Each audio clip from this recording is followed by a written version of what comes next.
প্রিয় দর্শক শ্রোতা, কোনো ব্যক্তি যদি চায় যে তার জীবনের সব গুনাহ আল্লাহ তাআলা ক্ষমা করে দিক, সে যেন ফা ইন্নাল্লাহা গফুরুর রহিম এই ইস্তেগফার সম্পর্কিত দোয়াটি বেশি বেশি আমল করে, আল্লাহ রাব্বুল আলামিন তার জীবনের সব গুনাহগুলো ক্ষমা করে দিবেন ইনশাআল্লাহ।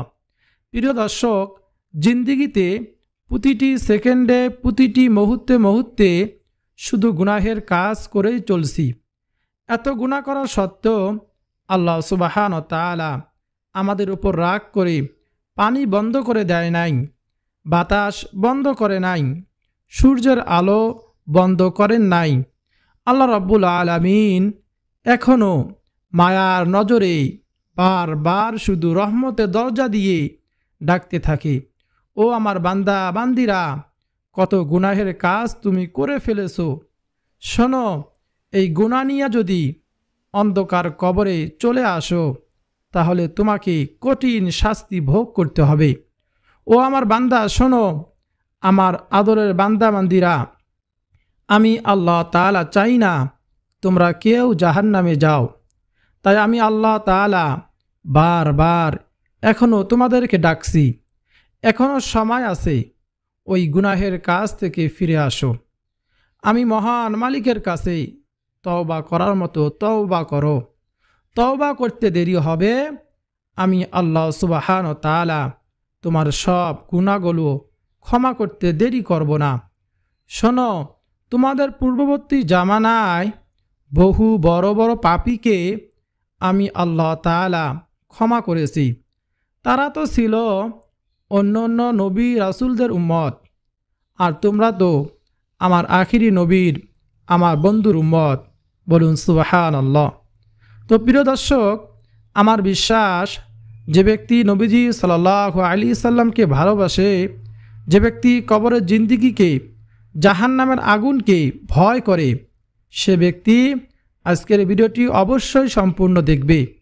এখান থেকে ফা ইন্নাল্লাহা গফুরুর রহিম এ দোয়ার আমল সে সুন্দরভাবে শিখে পরবর্তীতে নিয়মিত এই দোয়ার আমল অবশ্যই করবে। আল্লাহ রাব্বুল আলামিন তাকে উত্তম জাযা খায়ের দান করবেন ইনশাআল্লাহ। তো আজকের ভিডিওতে আমি মূলত দুইটি পর্বে আলোচনা করব। প্রথম পর্বে আলোচনা করব যদি গুনাহ নিয়ে অন্ধকার কবরে চলে যায় জাহান্নামের শাস্তি কেমন হবে সেই সম্পর্কে। দ্বিতীয় পর্বে আলোচনা করব ফা ইন্নাল্লাহা গফুরুর রহিম এই ইস্তেগফার সম্পর্কিত দোয়ার আমল সেই সম্পর্কে। তো চলুন প্রিয় দর্শক, সর্বপ্রথমে আলোচনা করা যাক গুনাহ নিয়ে যদি কবরে যায় জাহান্নামের শাস্তি কেমন হবে সেই সম্পর্কে। প্রিয় দর্শক, মৃত্যুহীন শাস্তি ভোগ। জাহান্নামীদের মৃত্যু হবে না, তারা আর্তনাদ করতে থাকবে। তবে যারা কুফরি করে তাদের জন্য জাহান্নামের শাস্তি রয়েছে। তাদের মৃত্যুর আদেশ দেওয়া হবে না এবং শাস্তিও হালকা করা হবে না। এভাবে আমি অকৃতজ্ঞদের শাস্তি দিয়ে থাকি। তারা সেখানে আর্তনাদ করে বলবে, হে আমাদের রব, আমাদের বের করুন, আমরা ভালো কাজ করব, আগে যা করেছি তা করব না। আল্লাহ সুবহানাহু ওয়া তাআলা বলবেন, আমি কি তোমাদের দীর্ঘ হায়াত দেইনি? তখন তো কেউ সতর্ক হতে চাইলে সতর্ক হতে পারত। অতএব তোমরা শাস্তির স্বাদ গ্রহণ করো। জালিমদের কোনো সাহায্যকারী নেই। জাহান্নামে নানা পর্যায়ে শাস্তি থাকবে। হযরত মাসুরা রাদিয়াল্লাহু তাআলা আনহু বলেন, নবীজি সাল্লাল্লাহু আলাইহি সাল্লাম আযাবের ব্যাপারে বলেন, আগুন জাহান্নামীদেরকে কাউকে উভয় টাকনু পর্যন্ত গ্রাস করবে, কাউকে উভয় কোমর পর্যন্ত গ্রাস করবে, কাউকে কোমর পর্যন্ত গ্রাস করবে, আবার কাউকে ঘাড় পর্যন্ত গ্রাস করবে। জাহান্নামে নানা স্তরের আযাবের সবচেয়ে কম শাস্তি হবে আগুনের ফিতাযুক্ত জুতা পরানো। নুমান বিন বশির রাদিয়াল্লাহু তাআলা আনহু বলেন, নবীজি সাল্লাল্লাহু আলাইহি ওয়াসাল্লাম বলেছেন, জাহান্নামে যাকে সবচেয়ে কম শাস্তি দেওয়া হবে, তাকে জাহান্নামের 2টি জুতা পরানো হবে, যার 2 ফিতা হবে আগুনের। এর উত্তাপে তার মাথার মগজগুলো টকবক করতে থাকবে, ড্যাগের ফুটান্ত পানির মতো। সে মনে করবে তাকে সবচেয়ে বেশি শাস্তি দেওয়া হচ্ছে, মূলত তাকে সবচেয়ে কম শাস্তি দেওয়া হচ্ছে। জাহান্নামীদের মাথায় গরম পানি ঢালা হবে, জাহান্নামীদের মাথায় গরম পানি ঢালা হবে, অন্যতম শাস্তি হবে এটা। তারা বিদ্যমান 2টি পক্ষ, তারা আমাদের রবের ব্যাপারে বিতর্ক করে। যারা কুফরি করে তাদের জন্য আগুনের পোশাক প্রস্তুত করা হয়েছে, তাদের মাথার উপর ফুটান্ত পানি ঢালা হবে। হজরত আবু হুরারা রাদিয়াল্লাহু তাআলা আনহু বলেন, নবীজি সাল্লাল্লাহু আলাইহি সাল্লাম বলেছেন, জাহান্নামীদের মাথায় গরম পানি ঢালা হবে, তা পেট পৌঁছে সব নারী ভুঁড়ি গলিয়ে দিবে।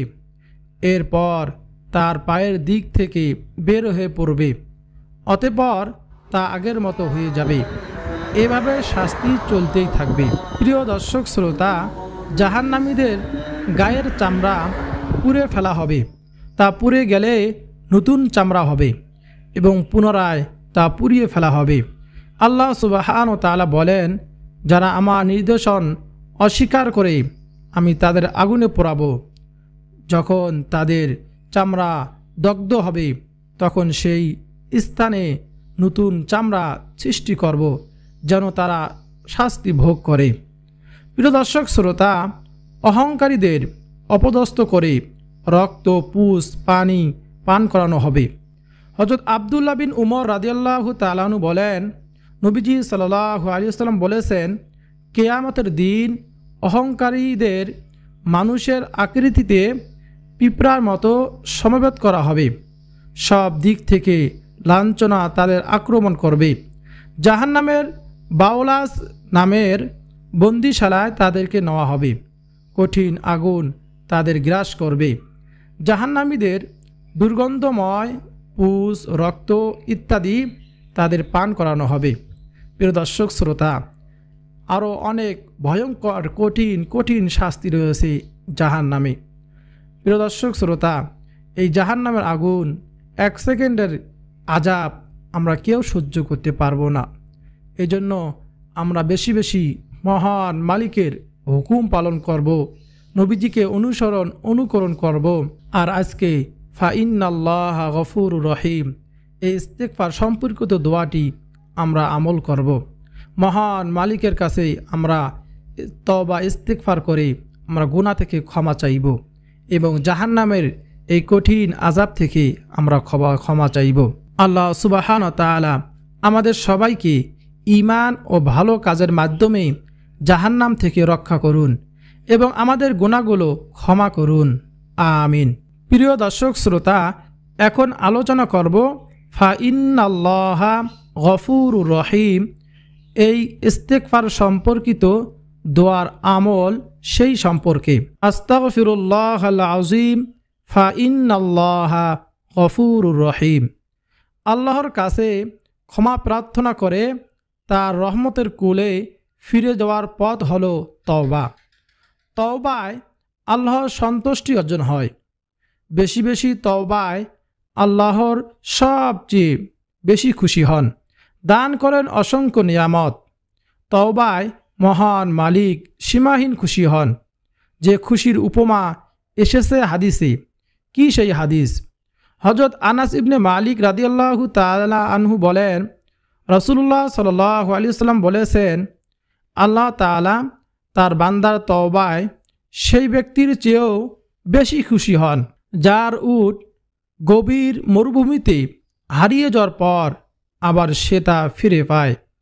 আল্লাহ সুবহানাহু ওয়া তাআলা তার বান্দার তওবায় সেই ব্যক্তির চেয়েও বেশি খুশি হন যার খাবার পানির সামগ্রী নিয়ে সাওয়ারি উটটি হঠাৎ গভীর মরুভূমিতে হারিয়ে গেল। অনেক খোঁজাখুঁজির পর হতাশ হয়ে লোকটি একটি গাছের ছায়ায় শুয়ে পড়ল। এইরূপ অবস্থায় হঠাৎ সে উটটিকে নিজের কাছে দাঁড়ানো দেখতে পেল। সে উটের লাগাম ধরে আনন্দে খুশি হয়ে বলতে লাগলো, হে আল্লাহ, তুমি আমার বান্দা আর আমি তোমার প্রভু। মানুষ অন্যায় করে যখন ভুল বুঝতে পারে তখনই আল্লাহ তাআলার কাছে তওবা করে ক্ষমা চায়। এই মুহূর্তটি আল্লাহ সুবহানাহু ওয়া তাআলার কাছে খুবই খুশির মুহূর্ত। এই কারণে আল্লাহ সুবহানাহু ওয়া তাআলা বান্দাকে তার কাছে বেশি বেশি তওবা করার নির্দেশ দিয়েছেন, যে তওবা মিলে আল্লাহ সুবহানাহু ওয়া তাআলার নিয়ামত ও সন্তুষ্টি পেতে তওবা করুন এভাবে, আল্লাহুম্মা ইন্নাকা আফুউন তুহিব্বুল আফওয়া ফাআফু আন্নি। হে আল্লাহ, আপনি ক্ষমাশীল, ক্ষমা করতে ভালোবাসেন, অতএব আমাকে ক্ষমা করে দিন। বলুন সুবহানাল্লাহ। তারপর আস্তাগফিরুল্লাহ আস্তাগফিরুল্লাহ পাঠ করুন। আমি আল্লাহ তাআলার কাছে ক্ষমা প্রার্থনা করছি। প্রতি ওয়াক্ত ফরজ নামাজের সালাম ফিরানোর পর রাসূলুল্লাহ সাল্লাল্লাহু আলাইহি ওয়াসাল্লাম এই ইস্তিগফারটি 3 বার পড়তেন, আস্তাগফিরুল্লাহ আস্তাগফিরুল্লাহ। এরপর পাঠ করুন, আস্তাগফিরুল্লাহ ওয়া আতুবু ইলাইহি। আমি আল্লাহ তাআলার কাছে ক্ষমা প্রার্থনা করছি এবং তার দিকেই ফিরে আসতেছি। এই ইস্তিগফারটি প্রতিদিন 70 বার 100 বার পড়া। রাসূলুল্লাহ সাল্লাল্লাহু আলাইহি ওয়াসাল্লাম প্রতিদিন 70 বার অধিক তওবা ও ইস্তিগফার করতেন। তওবার আরেকটি দোয়া হলো, রব্বিগফিরলি ওয়া তুব আলাইয়া ইন্নাকা আনতাত তাওয়াবুর রহিম। হে আমার প্রভু, আপনি আমাকে ক্ষমা করুন এবং আমার তওবা কবুল করুন, নিশ্চয় আপনি মহান তওবা কবুলকারী করুণাময়। বলুন সুবহানাল্লাহ। রাসূলুল্লাহ সাল্লাল্লাহু আলাইহি সাল্লাম মসজিদে বসে এক বৈঠকে এই ইস্তিগফারটি তওবা দোয়াটি 100 বার পড়েছেন। অন্য হাদিসে এসেছে রাসূলুল্লাহ সাল্লাল্লাহু আলাইহি সাল্লাম বলেন, আল্লাহ সুবহানাহু ওয়া তাআলার শপথ, নিশ্চয় আমি প্রতিদিন 70 বারের অধিক আল্লাহ সুবহানাহু ওয়া তাআলার কাছে ক্ষমা চাই এবং তওবা করি, আস্তাগফিরুল্লাহ ওয়া আতুবু ইলাইহি। প্রিয় দর্শক শ্রোতা, বিশেষ করে ক্ষমা, রিজিকের সন্ধান ও বরকত পেতে এই দোয়াটি বেশি বেশি পড়বেন। রব্বিগফিরলি যুনুবি ওয়াফতাহলি আবওয়াবা ফাদলিক। হে আমার রব, আমার গুনাহসমূহ ক্ষমা করে দাও আর আমার জন্য তোমার অনুগ্রহের দরজা খুলে দাও। বলুন সুবহানাল্লাহ।